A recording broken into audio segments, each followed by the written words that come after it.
ಈ ಒಂದು ದೇವಸ್ಥಾನ ಇದೆಯಲ್ಲ, ಈ ಒಂದು ದೇವಸ್ಥಾನ ವರ್ಷದಲ್ಲಿ ಕೇವಲ 27 ದಿನ ಮಾತ್ರ ತೆರೆಯುತ್ತೆ. ಆ ಒಂದು ದೇವಸ್ಥಾನಕ್ಕೆ ಇದೀಗ ನಟ ದರ್ಶನ್ ಭೇಟಿಯನ್ನ ಕೊಟ್ಟಿದ್ದಾರೆ. ಕಣ್ಣೂರಿನ ಕೊಟ್ಟಿಯೂರು ಮಹಾಶಿವ ದೇವಸ್ಥಾನಕ್ಕೆ ಚಾಲೆಂಜಿಂಗ್ ಸ್ಟಾರ್ ದರ್ಶನ್ ಭೇಟಿ ಕೊಟ್ಟಿದ್ದಾರೆ. ಕೇರಳದಲ್ಲಿ ಕಣ್ಣೂರಿನ ಕೊಟ್ಟಿಯೂರು ದೇಗುಲದಲ್ಲಿ ವಿಶೇಷವಾಗಿ ಪೂಜೆಯನ್ನ ಸಲ್ಲಿಕೆ ಮಾಡಿದ್ದಾರೆ. ಕೊಟ್ಟಿಯೂರು ಮಹಾಶಿವ ದೇವಸ್ಥಾನದಲ್ಲಿ ದರ್ಶನ್ ಪೂಜೆಯನ್ನ ಮಾಡಿಸಿದ್ದಾರೆ. ಕುಟುಂಬ ಸಮೇತವಾಗಿ ದೇಗುಲಕ್ಕೆ ಭೇಟಿಯನ್ನ ಕೊಟ್ಟಿದ್ದಾರೆ ನಟ ದರ್ಶನ್. ವರ್ಷದಲ್ಲಿ 27 ದಿನ ಮಾತ್ರ ತೆರೆಯುವಂತಹ ಶಿವನ ದೇಗುಲ ಇದು. ಪತ್ನಿ ವಿಜಯಲಕ್ಷ್ಮಿ ಹಾಗೂ ಅತ್ತಿಗೆ ಜೊತೆ ದರ್ಶನ್ ಪೂಜೆಯನ್ನ ನೆರವೇರಿಸಿದ್ದಾರೆ. ಕೇರಳದಲ್ಲಿ ಶಿವನ ಮೊರೆ ಹೋಗಿದ್ದಾರೆ ಚಾಲೆಂಜಿಂಗ್ ಸ್ಟಾರ್ ದರ್ಶನ್. ಕಣ್ಣೂರಿನ ಕೊಟ್ಟಿಯೂರು ದೇಗುಲದಲ್ಲಿ ವಿಶೇಷವಾಗಿ ಪೂಜೆಯನ್ನ ಸಲ್ಲಿಕೆ ಮಾಡಿದ್ದಾರೆ. ನೋಡಿ, ದೃಶ್ಯದಲ್ಲೂ ಕೂಡ ಗಮನಿಸ್ತಾ ಇದ್ದೀರಿ. ನಟ ದರ್ಶನ್ ಕುಟುಂಬ ಸಮೇತವಾಗಿ ಕೇರಳದ ಶಿವನ ದೇವಸ್ಥಾನಕ್ಕೆ ಭೇಟಿಯನ್ನ ಕೊಟ್ಟಿದ್ದಾರೆ. ಭೇಟಿಯನ್ನ ಕೊಟ್ಟು ವಿಶೇಷವಾಗಿ ಪೂಜೆಯನ್ನ ನೆರವೇರಿಸ್ತಾ ಇದ್ದಾರೆ. ಆ ದೃಶ್ಯವನ್ನ ಗಮನಿಸ್ತಾ ಇದ್ದೀರಿ. ಅವರ ಪತ್ನಿ ವಿಜಯಲಕ್ಷ್ಮಿ ಕೂಡ ಇದ್ದಾರೆ, ಅವರ ಅತ್ತಿಗೆ ಕೂಡ ಇದ್ದಾರೆ.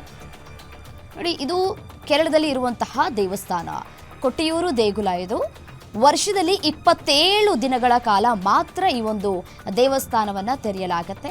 ಶಿವನ ಮೊರೆ ಹೋಗಿದ್ದಾರೆ. ಎಲ್ಲ ಸಂಕಷ್ಟದಿಂದ ಪಾರ್ ಮಾಡಪ್ಪ ಅಂತ ಹೇಳಿ ದೇವರ ಮೊರೆ ಹೋಗಿದ್ದಾರೆ ನಟ ದರ್ಶನ್.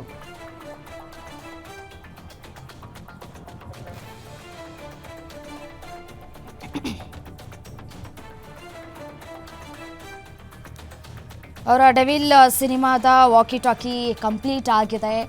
ಇನ್ನೇನು ಸಿನಿಮಾ ಬಿಡುಗಡೆಗೆ ಸಿದ್ಧತೆಗಳು ಕೂಡ ಮಾಡಿಕೊಳ್ಳಲಾಗ್ತಾ ಇದೆ. ಇನ್ನೊಂದು ಸ್ವಲ್ಪ ಸಾಂಗ್ ಶೂಟಿಂಗ್ಸು ಮತ್ತು ಫೈಟಿಂಗ್ ಸೀನ್ಸ್ ಎಲ್ಲ ಬ್ಯಾಲೆನ್ಸ್ ಇದೆ. ಹಾಗಾಗಿ ಇತ್ತೀಚೆಗಷ್ಟೇ ಬೇರೆ ದೇಶಕ್ಕೆ ಪಯಣವನ್ನು ಕೂಡ ಬೆಳೆಸಿದ್ರು. ಫಾರಿನಲ್ಲಿ ಅವರ ಚಿತ್ರದ ಶೂಟಿಂಗಲ್ಲೂ ಕೂಡ ಬ್ಯುಸಿಯಾಗಿದ್ದರು. ಮತ್ತೊಂದು ಕಡೆ ರೇಣುಕಾಸ್ವಾಮಿ ಕೊಲೆ ಪ್ರಕರಣದಲ್ಲಿ A2 ಆರೋಪಿಯಾಗಿದ್ದಾರೆ.